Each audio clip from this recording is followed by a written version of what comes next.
Okay, this is our video on point slope form.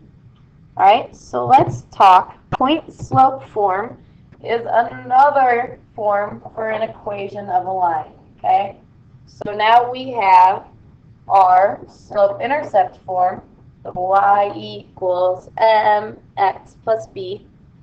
We have standard form ax plus by equals c. And this is another one called point slope form. Okay, point slope form is when we have an equation y minus y1 equals m times x minus x1.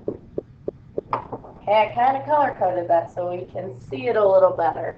We use point slope form for the equation of a line when we know a point. Okay, so when we're given an x comma y, and when we know the slope, okay, or our m. Now, the slope might be given to us in two different ways. They could just tell us the slope.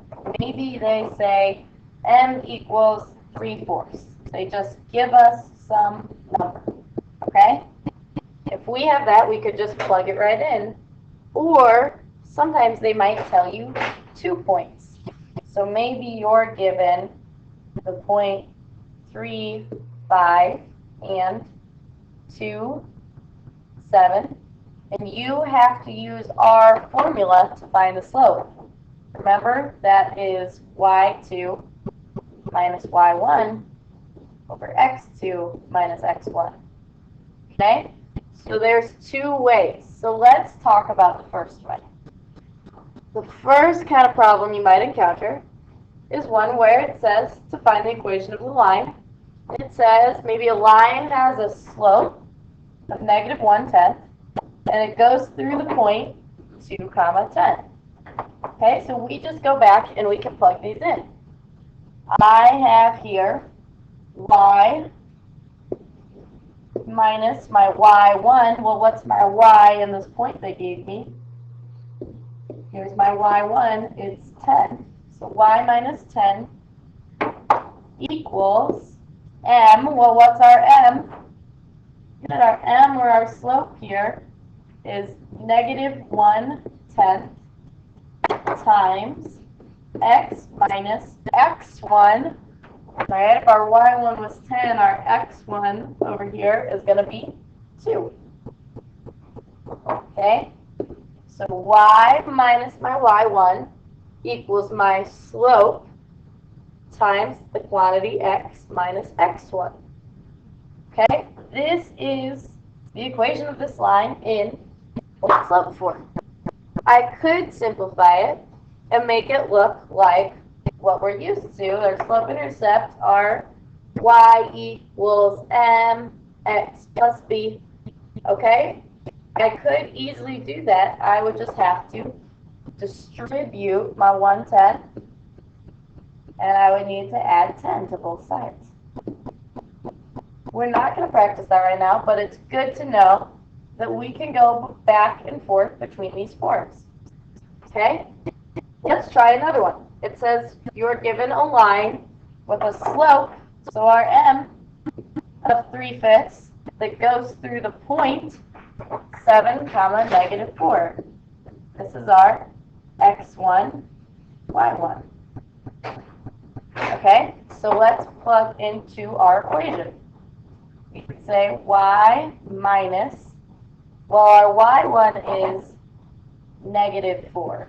Remember what happens when we subtract a negative?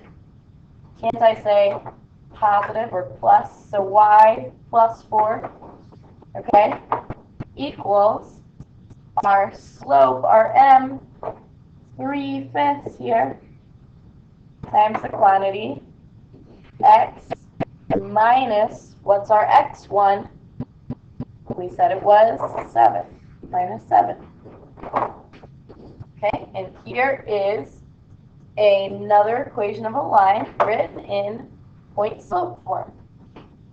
Alright, so let's try it the other way. This time they're not going to give us the m and we need to find it.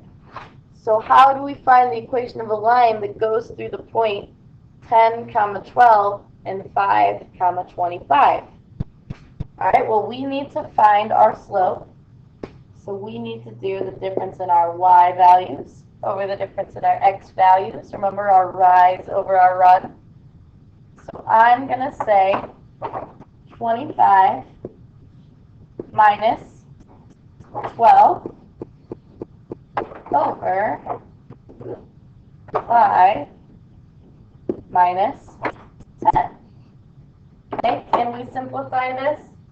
25 minus 12 is going to be 13 over 5 minus 10, which is negative 5. Okay, so now I have a slope of 13 over negative 5, or negative 13/5.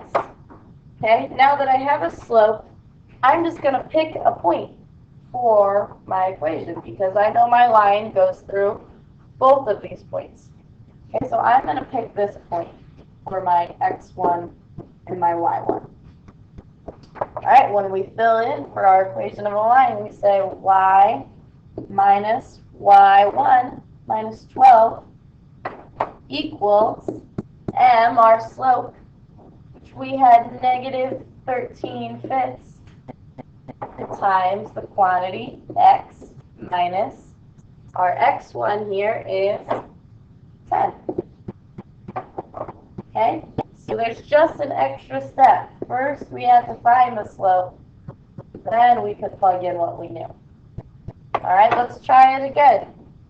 We need to find a line that goes through the point 4, negative 2 and 8, or 9, negative 8. So let's find our slope. We need to do our difference in our y's over our difference in our x's. So let's say negative 8 minus negative 2, or I'm going to say plus 2, over 9 minus 4. Okay, when we simplify, negative 8 plus 2 is negative 6 over 9 minus 4, which is 5. So our slope is negative 6/5. Alright, let's pick a point to use for our equation.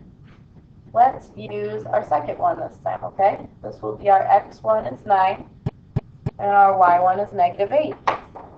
When we plug in, we're going to say y minus, well, our y1 is negative 8, so let's say plus 8.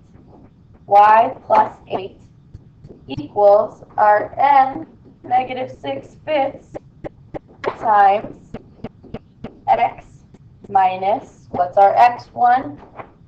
9. Okay, and there is another line written in point slope form.